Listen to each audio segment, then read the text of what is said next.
The Forum at 8 with Xolani Gwala. It is 9.5 after 8. A very good morning indeed, and a warm welcome to the Forum at 8 here on SAFM, South Africa's news and information leader. Well, today we're talking about the importance of mother tongue-based schooling for educational quality in this country. Why is it that we are still talking about this issue many years after people, agreed that we have 11 official languages and that we should make sure that we advantage everybody accordingly when it comes to language? That's one of the issues, one of the questions that we'll throw out there. We would like to hear what your thoughts are on this issue. In fact, already I've been receiving a lot of emails about this and SMSs. gwalax@sabc.co.za, gwalax@sabc.co.za. According to the South African Schools Act of 1996, there is the right of all learners to receive education in the official language or languages of their choice is acknowledged in public educational institutions where this is reasonably practicable.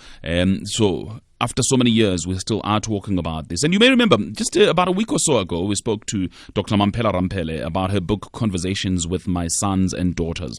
She wrote quite extensively about this issue, and I'm just going to look at some of the extracts from the book. Just right at the beginning, she talks about, she says, let's start with language. Parliament, the custodians of laws and policies that give effect to the tenets of our human rights, national constitution, pays lip service to the respect for the notion of 11 official languages. One hardly hears any language other than English spoken in the National Assembly.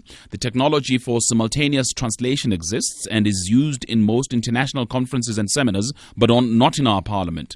That's the first part where she talks about languages. She goes on then, in the other part, to talk about, imagine if South Africa could invest in ensuring that all its children learn through the medium of their chosen mother tongue in the first 4 grades at school. English and another chosen language could be introduced as subjects as early as grade 1 to be deepened over the years at school. Learning other people's languages is much easier if it is built on a firm foundation of the mother tongue. This is not only because the home language is affirmed for the child on his or her first day at school and communication with parents and other caregivers at home is strengthened, but also because language is a carrier of culture. Much later on in the book, she talks about the underperformance of our education system, especially at the level where proper foundations for learning how to learn are supposed to be laid, is in part due to the inappropriate language policies. The notion that parents who have been conditioned to believe in the superiority of the English language can elect to have their children taught through the medium of their mother tongue is fundamentally flawed. Many of you as educated professionals have possibly opted for English medium instruction for your own children because you believe that it will give them a head start in life, but as has been demonstrated internationally, mother tongue instruction in foundation phase is what will give them a head start. That's Dr. Mamphela Ramphele in her book Conversations with My Sons and Daughters, talking about the importance of language. Let me welcome here in the studio with me Naledi Mbudeshale, Head of Language Policy in the Department of Education in the Eastern Cape. Naledi, good morning to you. Morning, Xolani. Thank you for your time. Thanks indeed for joining me this morning. Also on the line, I'm joined by Sam Jafta. He's the Manager of Legal Affairs at PANSALB. That's the Pan-African National Language Board. A very good morning to you, Sam. Morning, Xolani. Thanks for having me. Much appreciated. Perhaps I should start with you, Naledi. Just in response to what Dr. Mamphela Ramphele is saying here, that we have problems in this country where we believe that English will give you a head start. That's very true. What we are grappling with now is an issue that the country has been grappling with for a number of years. And that has been as a direct result of the colonial language policy. If around the 1800s and 25s, you had the pronouncement by the British government that to sponsor black education, it had to be through the medium of instruction of English. So you have this problem right through the colonial phase and the apartheid phase, where language policy was always admired amongst the political issues. And now, at least now, we have policies that are progressive that realize and recognize the important role of the mother tongue. So what she says is true. Let me read one email, perhaps just confirming some of the things that we have been talking about. Okay, because there are so many emails that have come through here. There's one from, it's Tibindulwi, who says, learning and teaching in African languages is still a dream because there are no materials written in mother tongue. And please note that because there's this issue of resources here. But another email has just come through now from Ntlantimane, who says, it's simple. Those in power are anti-blacks. They are nothing but managers of imperialists. Ntlantimane sent that email. But I'm looking for the one. There was another email that confirmed exactly this issue of English being the language of business, and that if you teach your children in any other language, you're going to have a problem. They won't be able to access. There's so many emails here. I'm looking for that, but it is there, and I'm going to read it a little later on for you. Let me go to you, Sam. Then, how do you counter that kind of feeling that is out there? That look, the reality is that English is the language of business, and anything else won't help you. I think it's a fallacy. I think it's twisted logic, basically, in the sense that, as you earlier said, language basically is the carrier of culture. And if that's the case, how can it be that our culture can be basically carried out through a medium of English? I think I completely agree with Mampela Rampelo when she says that it's a serious human rights issue that has to be attended to. What we need to keep in mind is that the decision basically to keep our languages down, to keep them on the outskirts, out of the mainstream, was a deliberate decision that was taken by the government a couple of years ago. And I think it would take a deliberate decision by the current government to make sure that we deal with that distortion, and we make sure that we bring them where they belong. Sam, I've found the email that I was talking about, and I think, Naledi, it's specifically for you because it talks about the Eastern Cape. It says, good day. I'm deeply concerned about this thing of teaching on our schools using other official languages, and I'm going to read it as written. It says, teaching on our schools using other official languages other than English. The Eastern Cape Department of Education, they already started in rural schools in Ofimvaba. The big issue here doesn't lie with looking down at the languages or improving the understanding of the subjects, but the big crisis that we're going to have is unemployable youth who won't be able to use the business language, which is in the case of our country, English is the business language, says this email. This will cause problems in tertiary institutions, just like the case where students are used to OBE and they start getting difficulties with the teaching and learning system in tertiary institutions as it is not compatible with OBE. I attended my high school in one of the rural areas in the Eastern Cape where English was minimally used, causing inability to use English, which is the key language in workplace and tertiary, and that has caused a lot of difficulty in the process of studying and getting a job. I wouldn't want to see anyone go through that until this thing is structured in a way where these other official languages are implemented to be used in tertiary and workplace before they're implemented to be teaching languages in schools. Kind regards, Mongezi Bubu in the Eastern Cape. How do you respond? Okay, let me ask Naledi first because she's implementing this program in the Eastern Cape. Kolani, there's what is called the symbolic market that has been deliberately created. English, the linguistic market that English operates in is a deliberate construct. It is not given to us by God or by the universe. It was a deliberate act to make sure that English has that space. Now, when you are talking about mother tongue instruction, you are talking about what English speakers have. They are the only ones who have English, who have mother tongue education. Afrikaans speakers in this country are the only ones who have mother tongue education in this country, and the English speakers. Black African learners are the only ones who do not have, and yet they compromise the majority of society. As we speak currently, we have the youth that he's speaking about who are not employable because they get so little from schooling, because they don't have the facility to operate in an English environment, because they don't hear English outside of the classroom. So the reason we're staying now, as the Eastern Cape Department of Education, we are proposing and we are encouraging what is called mother tongue-based bilingual education. It's not just mother tongue education, it's called mother tongue-based bilingual education. Learners will have access to English from grade 1 right up. So it's not in either English or the mother tongue situation, it's both languages. It says children have a right to access mathematics and science because it is the subjects that we are dealing with in mother tongue, maths, science, and technology, because those are the learning areas that learners struggle with. That is why right now we are getting learners who are failing maths in droves right across the country.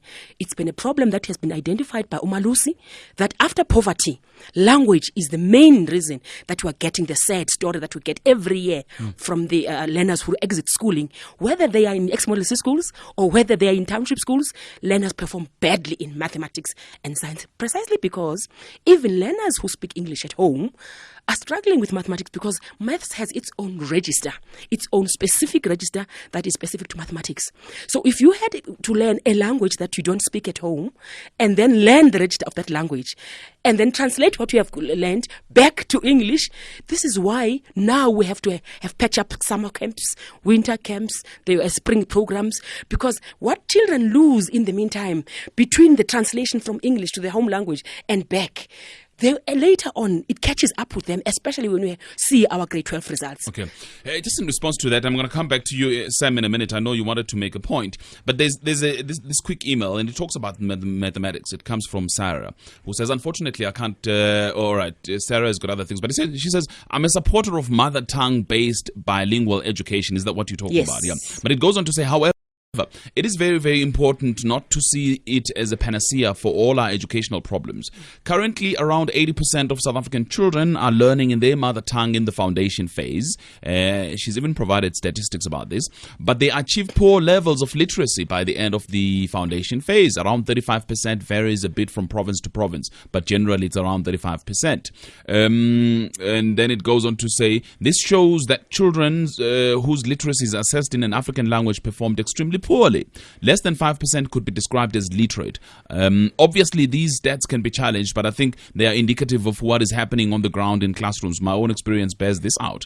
If we don't address the literacy question, teaching in mother tongue is unlikely to make much difference. This is very complex, and we can't address it fully here. The work of Professor Lily Pretorius from UNISA is informative. I hope you've got I hope that Lily Pretorius calls me about these issues. Sarah says Professor Pretorius has a lot of information that may assist us in this regard. So how do you respond, though, to Sarah? It is important. What Sarah raises is a very important issue that is very sensitive to South Africa. Teaching poor children across the world is a very, very difficult exercise. Literacy happens in print-rich environments. If learners don't have access to books, if schools don't have access, if schools don't give enough books, enough reading, enough writing, learners are not going to be literate. So in communities where the mother has to decide between buying a reading book for their child or bread, those decisions are always going to be based on what the family needs. So it's a problem with class issues and poverty. When children start reading at home, then schooling becomes easy. Literacy becomes easy because you simply latch on what they have already learned at home. Now, for our learners who come to school with nothing, there's only, if there is a Bible at home, that's the only reading source that is there. So the comparison between children who come from poor environments is a problem, because across the world, you'll find that people make decisions based on what the families need and don't see buying a book or going to the library, if there is a library in the local area, is an important thing. But what she says is very, very important. And this is why in our program, we have a literacy strand to mother tongue-based bilingual education, because if they can't read, even in Xhosa, they will not be able to make it. So the marriage between the two is important. Sam, let me get your views on this, because then if this is true, if these stats are true, then there's a cause to be worried about this. If children whose literacy is assessed in an African language performed extremely poor, less than 5% could be described as illiterate, how do you respond then? Well, I think, sadly, some of the sentiments that are expressed in some of the emails are proof of the extent to which the system has been successful in making us believe that there is no way that we can successfully teach our children in their mother tongues. And that is sad indeed. And you see, there are so many practical examples, not only in the country, but all over the world, to disprove that. One practical example would be Afrikaans. Afrikaans currently is one of the widely spoken language across the color line in the country. It's being taught as a mother tongue in some of the primary, higher education institutions. And it's because at some point there was a decision that was taken to say we have to do something about this. And unless we as Africans in South Africa take that decision to say we have to make sure that this works, it will never work. And I think I also need to stress the fact that you cannot separate literacy from teaching people in their mother tongues. So we are pleased with the decision that has been taken by the Eastern Cape Education. It's long overdue, and we hope that it's the beginning of a process to be undertaken by other provinces as well as the National Education Department. Let's open the lines here on 0891 104 208, 0891 104 208, because clearly there are so many views, different views about how we deal with this matter. 0891 104 208, but also send me a text message this morning, 34701, 34701. I'll also take emails at gwalax@sabc.co.za, gwalax@sabc.co.za. Here's an email for you, Naledi. Also, again, just pointing to the differences of opinion about how to handle this matter. It comes from Faisal in Mayfair. He says, your guest and Mampela Rampela are wrong in their assessment regarding the teaching of home languages and then trying to adopt to the prime language English in business and science. It's about time that we recognize that English is the de facto prime language of South Africans. As long as we have the traditionalists fighting against the English language, the children will continue to suffer. Faisal in Mayfair, how do you respond? Faisal will know that right now the English mainly system hasn't worked. We have unemployed youth. Even the learners who finish a matric, when they get to HEIs, they struggle. So I understand Faisal's point, because it is a point that is informed by what the PENSAB rep said earlier on about the twisted, the language distortions, and it comes from our history, and we must take people like Faisal along with us to realize that we now are sitting with a generation of people or children who cannot read and write in the English mainly system. So something has to be done, and Faisal will know that whether you go to Germany or to France or anywhere in Europe, it's not even an issue. Mother tongue education is the norm. It's what all developed countries do.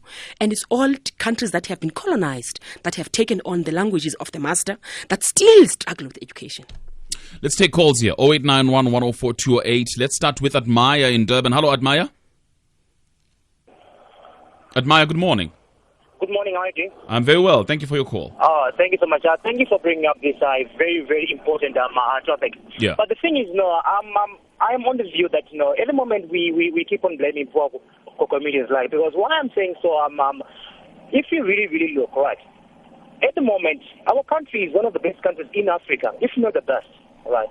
And we can't keep on going back to the issue of language, because no matter how much we like it or not, I think our elders now need to come to a point where they inform their kids that, you know what, English is the main language and we need it from an early age. They must encourage them, because if you look at other countries who are around us, they are very, very poor, but yet they actually produce better educated students and people who are becoming professionals in our own country. I think we need to look at that more than just this thing of blaming, being poor and stuff, because there are poor countries around us. Thank you for that. Admire in Durban, I thank you very much. There's also Mike in Johannesburg. Hello, Mike. Good morning, Kolani. Hi, welcome, Mike. Yeah, first of all, I just want to say that, I actually support using our own African languages, our own mother tongue languages. Actually, all the official languages in South Africa should be used in actually at school, because that actually gives students, the upper hand. Many people at school and at work, they're able to actually communicate or put forward their points because of the language barrier. I will give you an example. Helen Zille was once in your program at SAFM, and then she was debating with another lady. And then what that other lady did, I think that other lady was coming from the ANC. What the mistake that other lady did, she couldn't express herself in English. And she spoke and she said something that were wrong. The first thing that Helen Zille did, she actually made a point that everybody noticed that that lady made a mistake. And then from there, that lady couldn't debate. So English, operating in English just put us back. And then because it's not our first language, in business, at school, we will always struggle. All right, but Mike, let me test this against what you are saying, because you were talking about all official languages. And again, I'm going to make references to what Mampela Rampela is saying in the book. She says the notion that a nation can have 11 official languages is so impractical that it could not have been seriously intended. Power politics won over logic and thereby effectively made indigenous African languages marginal in post-apartheid South Africa. She goes on perhaps to make make that point that you just made. She goes on to say, one needs only to listen to our public representatives responding inarticulately to questions from journalists in English. Ordinary citizens who should be holding these leaders accountable are often none the wiser after listening to interviews of public officials in the media. Yeah, well, but see, the first part of that paragraph that you just read, I can say, okay, the reference, where is Mampela getting that? You know, Mampela, I could assume she's also referring to the already set standards that English is the way to go. But if you check, okay, let's say you're coming to me, interviewing me, Kolani. South Africa, we've got 11 official languages. So instead of responding to you in Zulu and make my point clear, you'll find I will be struggling trying to actually respond to you in English, which is wrong. So I think it's a mindset that needs to change, and then I think we have to actually take our minds back and then actually be proud of our languages and learn, because in accounting, people are in mathematics, people are not because they don't understand math. They're failing math because they don't understand the language. All right.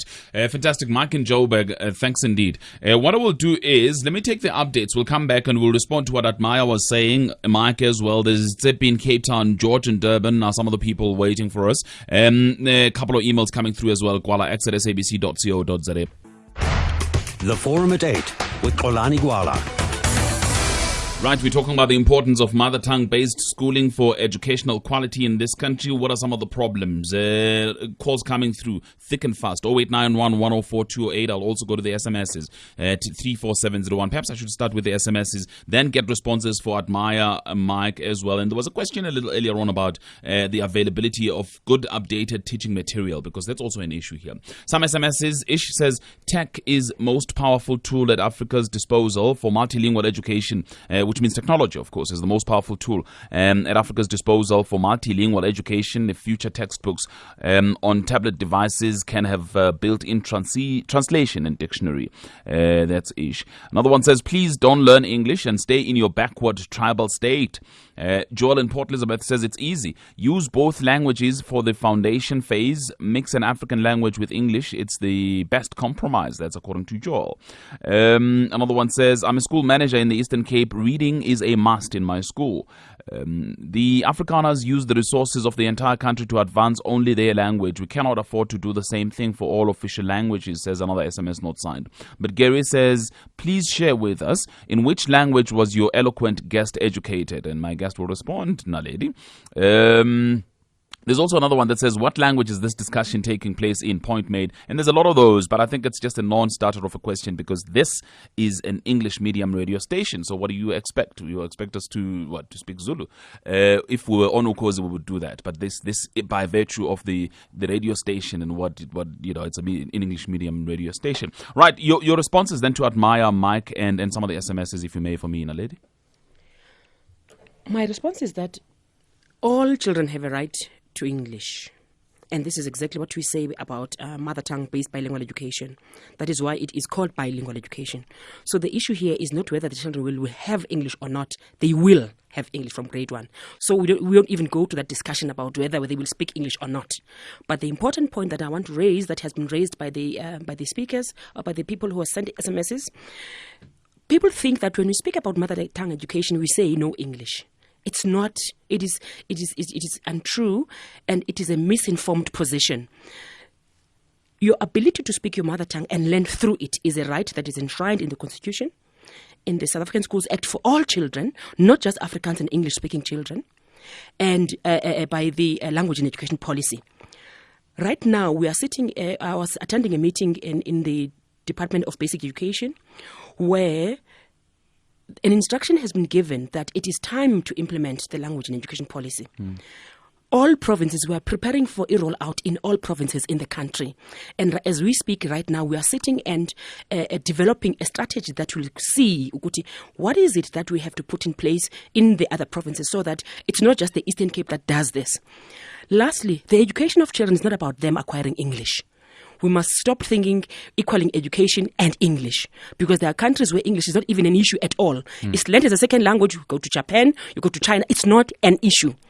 What we are proposing is that the number of children who leave our system, this English mainly system, being able to manage the important skills that they need for them to be engineers, to be scientists, is too low for the majority of children because they don't have access.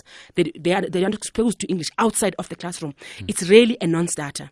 We need to go back and say, if the Constitution says our children have the same right to understand what is asked in the question paper as the English child, as the African speaker, what is it that is holding us back in terms of giving the learner the opportunity to understand subjects and content subjects and perform well in them while they are learning English at the same time? All right, let's take some calls here. Let's go to Tsepi in Cape Town. Hello, Tsepi. Hi, Xolani, how are you? I'm very well. Thanks for holding for me. I'm good, thanks. Yeah, I've been patiently waiting. Xolani, I just want to shift the goalpost a bit, and I want to talk about deaf education. The reason being, I hear you and your guest talking about 11 official languages, whereas South African Sign Language is also recognized in the Constitution and it's also in the Act. But my problem is that deaf education in South Africa is in shambles.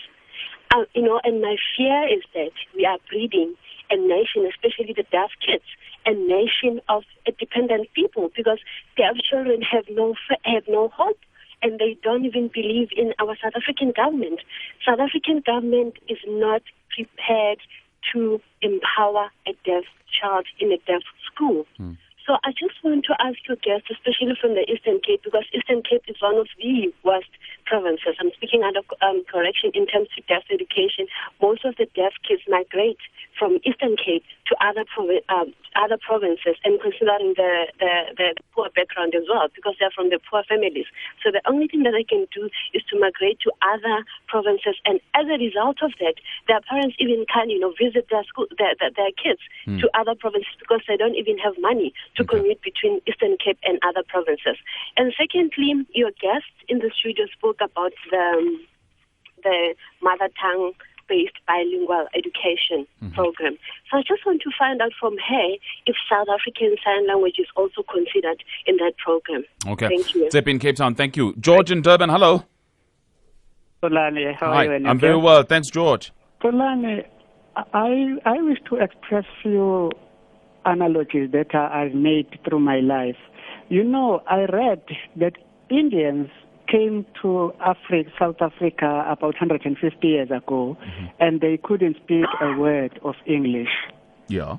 And they were poor, they were semi-naked, dressed up in those little more transparent clothes.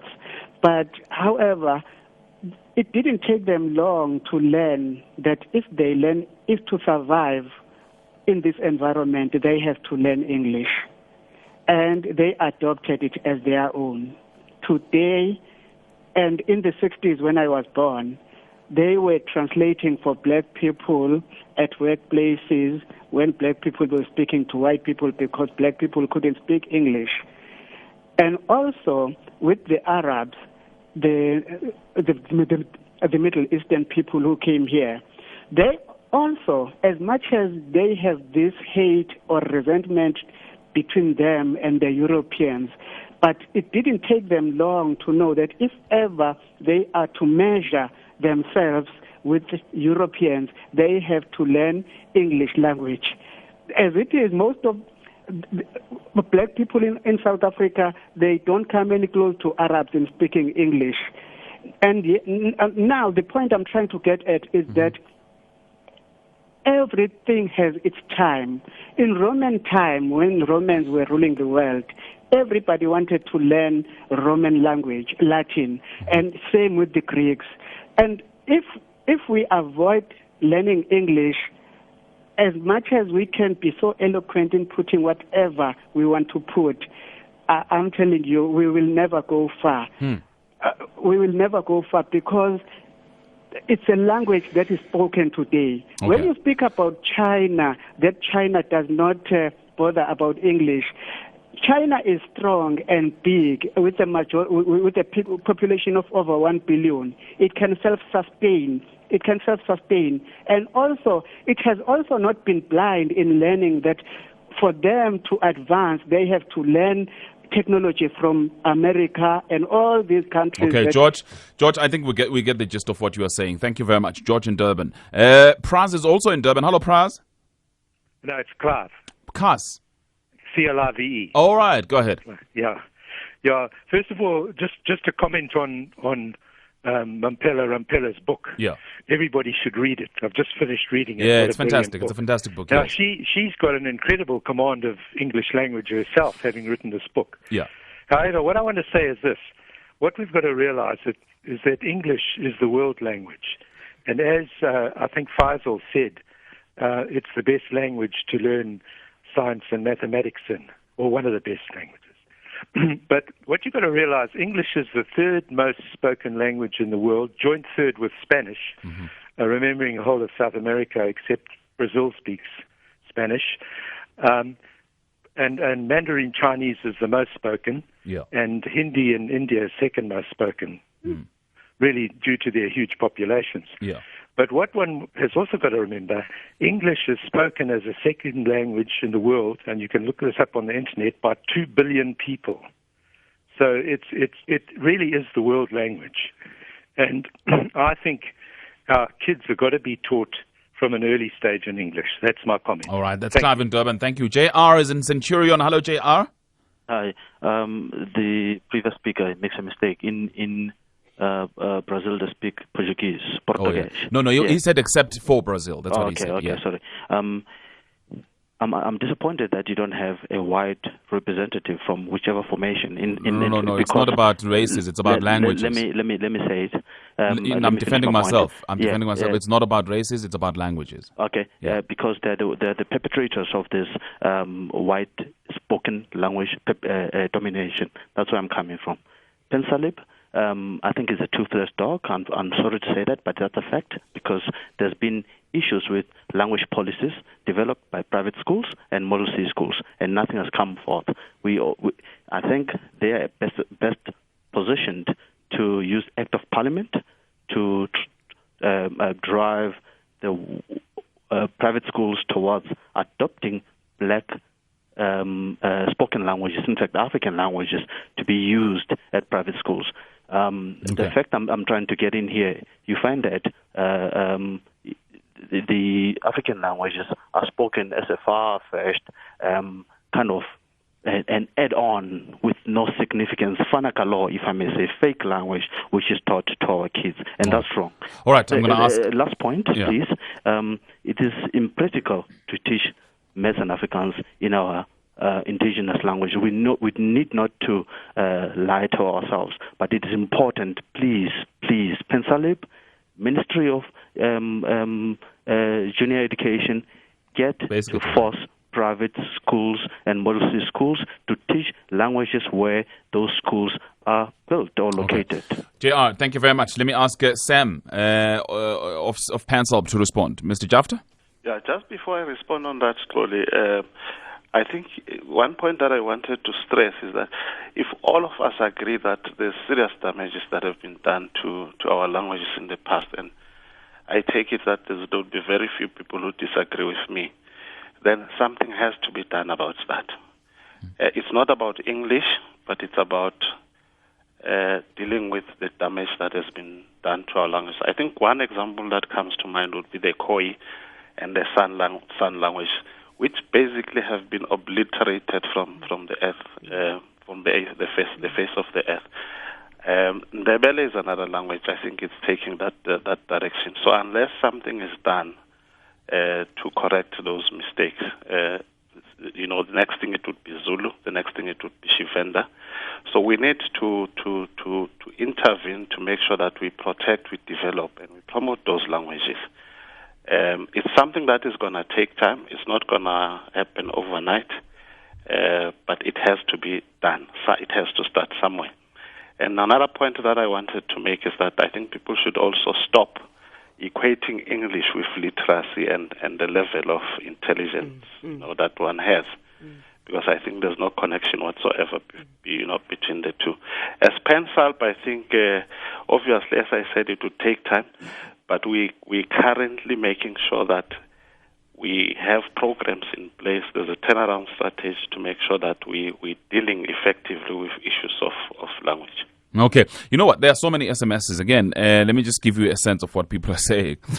Somebody says, you feed us anything that is good. It goes on dirty. Leave our kids to learn in English. That's Team Dungwa on SMS. Another one from Pat in PE who says, I dare you guys to put this issue to a vote. More than 80% would vote for the use of English.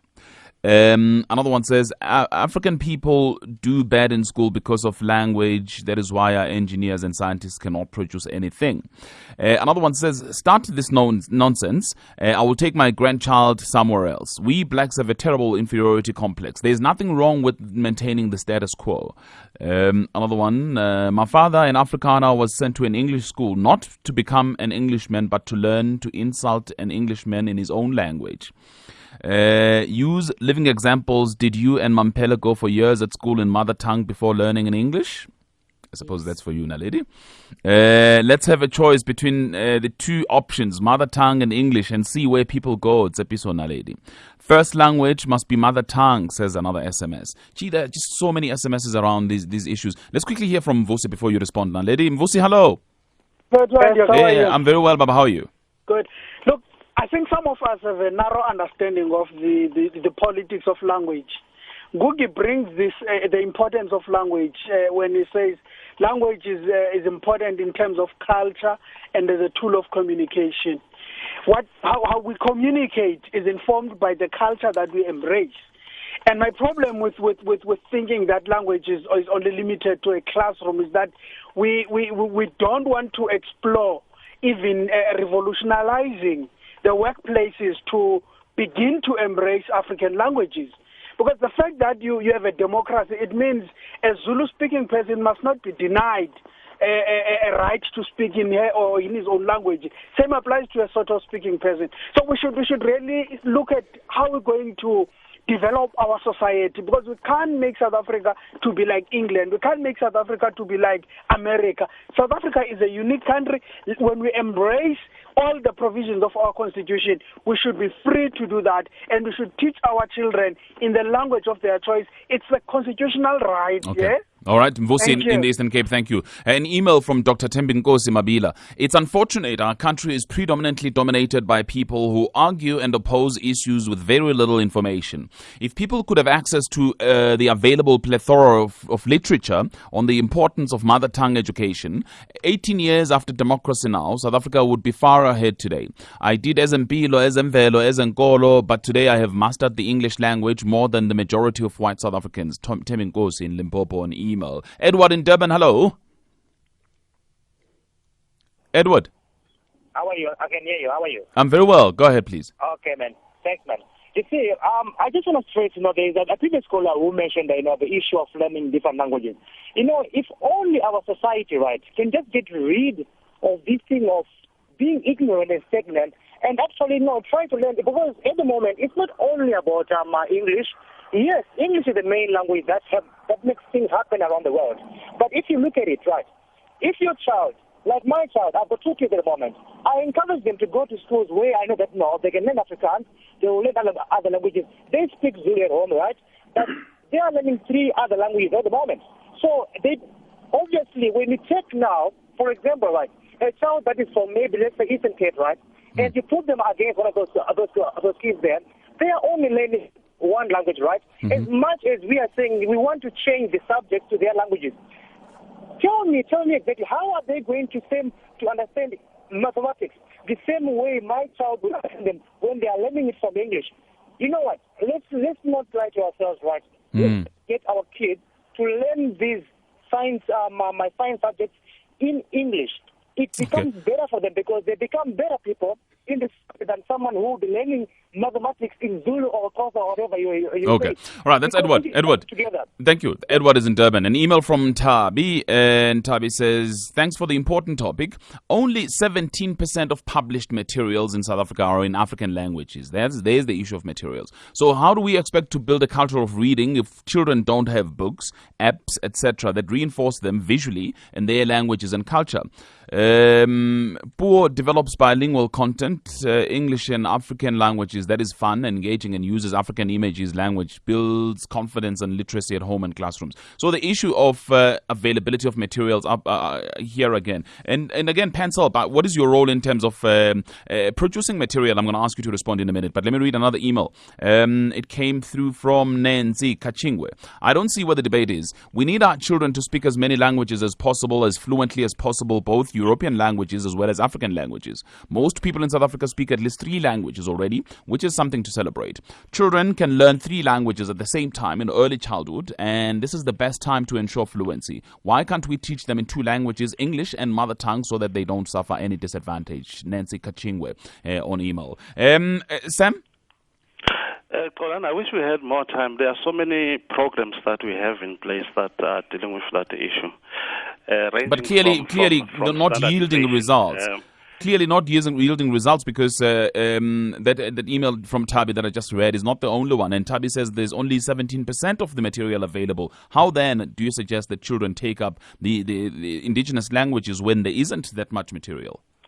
As I said earlier, obviously it's a process that's going to take time, but we have programs in place that deal with issues of standardization, issues of translation. We are even translating some of the dictionaries into various African languages. But it's a process that will take time. I think with more time, some of those products that have been produced to deal with that issue can be made available to you. Right, let me take this call from Marcia in Cape Town. Hello. Hello, Kalani. Hi. Kalani, what wonderful calls you've had. I think so, yeah. Very interesting. And, yeah, make it interesting for me too. They were all in English and everybody spoke so beautifully.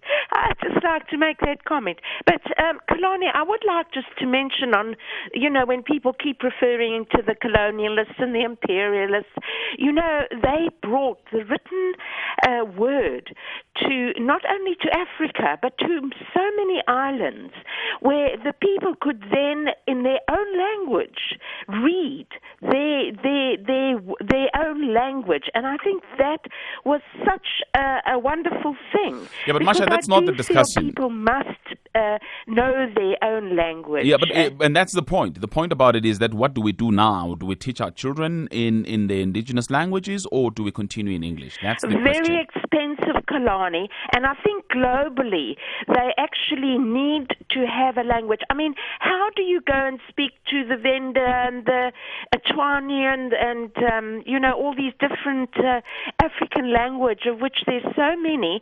How do you hold and speak to them in all the different languages? It's very difficult. Okay. Whereas English is there, and most people do understand it. And right. As I said, your calls today, very, very interesting.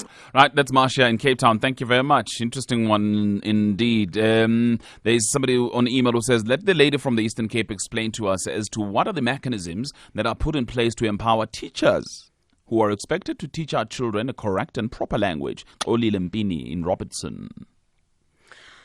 Thank you, Colin. I think there are 3 important things that that are coming through from the calls. I'm also excited about the amount of engagement that people are doing. There's more on email. Unfortunately, we're just out of time I know. completely. This also shows the importance of providing a space like this so that people can air their views and also outside of the interview. Now, I quickly want to go to the issue of DEFSA, of deaf education, because that one is a very sensitive and that are very close to my heart. The office that I operate from in the Eastern Cape is called the Language Policy Management Unit. Now, in that office, we have collaborations with DEFSA in the Eastern Cape, with the Pan-African Language Board and other various stakeholders around this issue.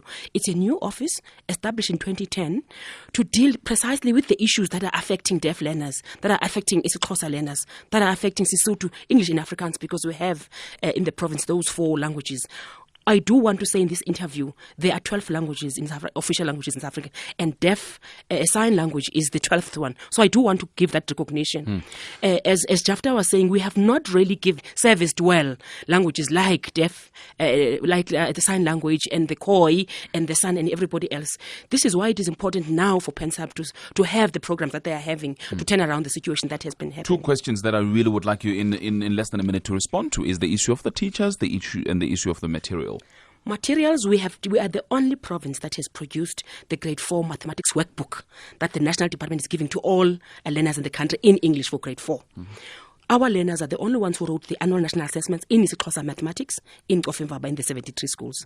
So the issue of corpus development of materials, we have a functioning unit there that deals specifically with producing texts. We use human language technology, the spell checkers, the trados, the memory, translation memory, so that each learner will have material. We have different publishers who have also helped us to provide. Teachers, we have a training program that we do with all the teachers that are in the program.